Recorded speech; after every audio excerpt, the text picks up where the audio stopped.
নমস্কার বন্ধুরা, চেটেপুটে চ্যানেলে আপনাদের সবাইকে স্বাগত। দেখুন, আমি হিটে একটা কড়াই বসিয়েছি। এখানে আমি দিয়ে দিলাম 1 টিস্পুন রিফাইন্ড অয়েল। তেলটা গরম হয়ে গেছে। এখানে আমি হাতের সাহায্যে ডলে একটুখানি এই 1/2 টিস্পুন মতো জোয়ান দিলাম, আর দিচ্ছি 1/2 টিস্পুনের থেকে সামান্য একটুখানি কম কালো জিরে। ফোড়নটা ভালো করে তেতে গেলে দেখবেন খুব সুন্দর একটা গন্ধ বেরোবে জোয়ানের। তারপরে এখানে আমি দিয়ে দিচ্ছি সামান্য একটু পরিমাণ চিলি ফ্লেক্স। এখানে আপনারা একটু চাইলে হিং দিতে পারেন। এবারে এখানে আমি দিয়ে দিচ্ছি 1/2 কাপ পরিমাণ জল। দিয়ে দিচ্ছি এবারে স্বাদ মতো নুন। সামান্য একটুখানি স্বাদের জন্য দিয়ে দিলাম চিনি, এটা অপশনাল, দিলে কিন্তু টেস্টটা খুবই ভালো লাগবে। ভালো করে আমি সবটা মিশিয়ে নিচ্ছি। এবার আমি ফ্লেমটা অফ করে দিলাম। এই বাটিতে আমি নিয়েছি, যে কাপটাতে আমি জল নিয়েছিলাম এই কাপের 1 কাপ পরিমাণ সুজি নিয়েছি আমি এখানে। এবার এই জলটা আমি এই সুজিটার মধ্যে ঢেলে দেব। দেখুন, জলটা আমি অল্প অল্প করে ঢেলে দিচ্ছি। সুজি ফুলে যায়, ফোড়নটা যেন সবটাই পড়ে।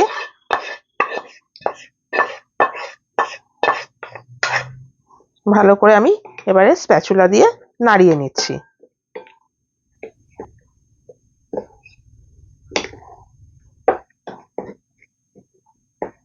এখানে আমি এবারে কিছু জিনিস অ্যাড করছি।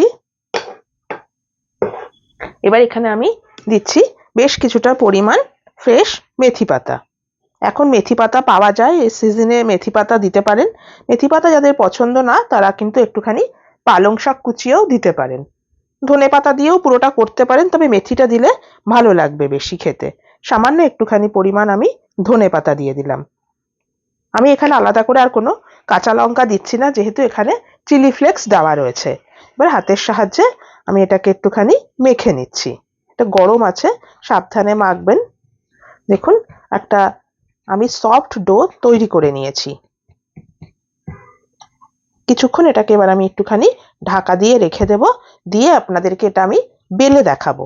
আমি আজকে আপনাদেরকে বানিয়ে দেখাচ্ছি মেথি আর সুজি দিয়ে একটা স্ন্যাক্স রেসিপি। এটা নিমকি বলা যায়। এটা আপনারা টিফিনে যেরকম খেতে পারবেন চায়ের সাথে, সেরকম যে কোনো টাইমেই আপনারা খিদে পেলে এটা খেতে পারবেন।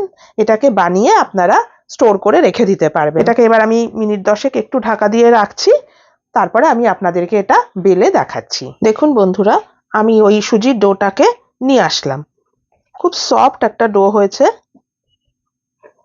যদি একটুখানি অসুবিধা হয় মনে হয়, হাতে একটু তেল নিয়ে আপনারা এটাকে এরকম ভাবে মেখে নিতে পারেন, তাহলে হাতে লাগবে না। বা হাতে সামান্য একটু ময়দা বা আটা নিয়ে করলেও আপনাদের হাতে লাগবে না। এবার এটাকে আমি বেলে নেব। তার আগে আমি এখান থেকে দেখুন লেচি তৈরি করে নিচ্ছি।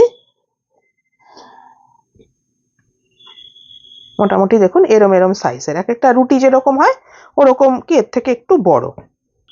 1 কাপ সুজি থেকে আপনার মোটামুটি এরকম 4টে লেচি তৈরি হয়ে যাবে।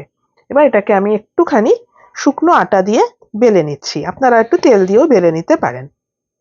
খুব হালকা ভাবে বেলতে হবে, সুজি একটু অসুবিধা হয়।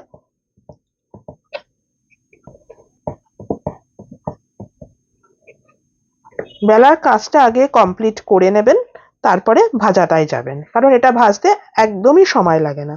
দেখুন, মোটামুটি এরম সাইজের একটা রুটি আমি বেলে নিলাম। এবারে এটাকে আমি চারপাশটা একটু কেটে একটা স্কোয়ার শেপ আমি দিয়ে নিচ্ছি, তাহলে দেখতে সুন্দর লাগে। তবে শেপটা অবশ্যই আপনারা আপনাদের পছন্দ মতো দেবেন।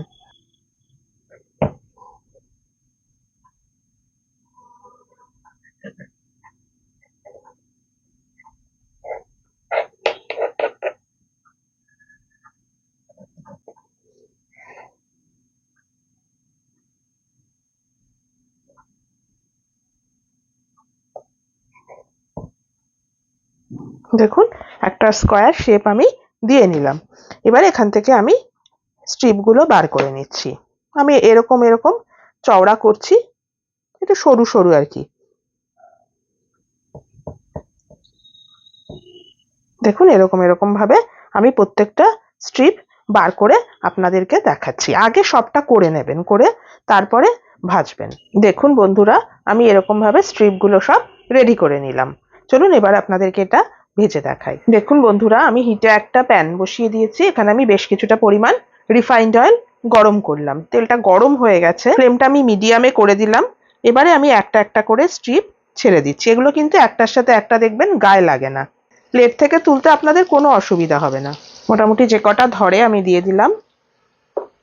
এখনই আমি নাড়াচ্ছি না, যেহেতু সুজির এটা ভীষণই ক্রিস্পি হবে খেতে। একদম অন্য ধরনের একটা রেসিপি এটা। অবশ্যই কিন্তু আপনারা এই শীতটা চলে যাবার আগে একবার বাড়িতে ট্রাই করবেন, দেখবেন আপনাদের সত্যিই খুব ভালো লাগবে খেতে।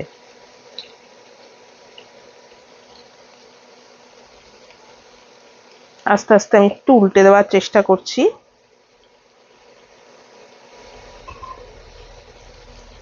দেখুন দুটো আমি উল্টে দিলামও।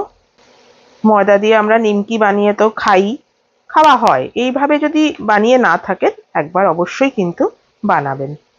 একটু লাল লাল করে এটা ভাজা হবে। দেখুন আস্তে আস্তে আমি এগুলো একটু লাল লাল হচ্ছে, আস্তে আস্তে আমি উল্টে উল্টে দিচ্ছি। আজকের রেসিপিটা আপনাদের কেমন লাগলো অবশ্যই কিন্তু আমাকে কমেন্ট করে জানাবেন। আর আপনারা যদি আমার চ্যানেলের নতুন বন্ধু হয়ে থাকেন তাহলে প্লিজ আমার চ্যানেলটিকে সাবস্ক্রাইব করে একটা লাইক করে আমার পাশে থাকবেন। আর যদি ফেসবুক থেকে দেখেন অবশ্যই কিন্তু আমার পেজটিকে ফলো করে রাখবেন। দেখুন আমার এগুলো প্রায় লাল লাল করে ভাজা হয়ে গেছে। এবার আমি তেল থেকে তুলে পরের ব্যাচটা দিচ্ছি। সবগুলো ভেজে আমি আপনাদেরকে এটা সার্ভ করে দেখাচ্ছি। হালকা পাতলা বলে একদমই কিন্তু তেল এটা শোষে না, দেখবেন খুব হালকা হয়। পরের ব্যাচটা আমি দিয়ে দিলাম আবার। এগুলো হয়ে গেলে আমি আপনাদেরকে সার্ভ করে দেখাচ্ছি। দেখুন বন্ধুরা, রেডি হয়ে গেল আমার সুজি মেথির এই টিফিন রেসিপি। এটা আপনারা শুধু শুধু খেতে পারেন, চায়ের সাথে খেতে পারেন, যে কোনো সময় আপনাদের খিদে পেলে আপনারা এটা খেতে পারেন। এটাকে এয়ারটাইট কন্টেনারে ভরে রেখে দেবেন, এরকমই ক্রিস্পি একদম থাকবে। আজ তাহলে চলি বন্ধুরা, আবার চলে আসবো অন্যদিন নতুন কোনো রেসিপি নিয়ে। সুস্থ থাকবেন, ভালো থাকবেন, নমস্কার।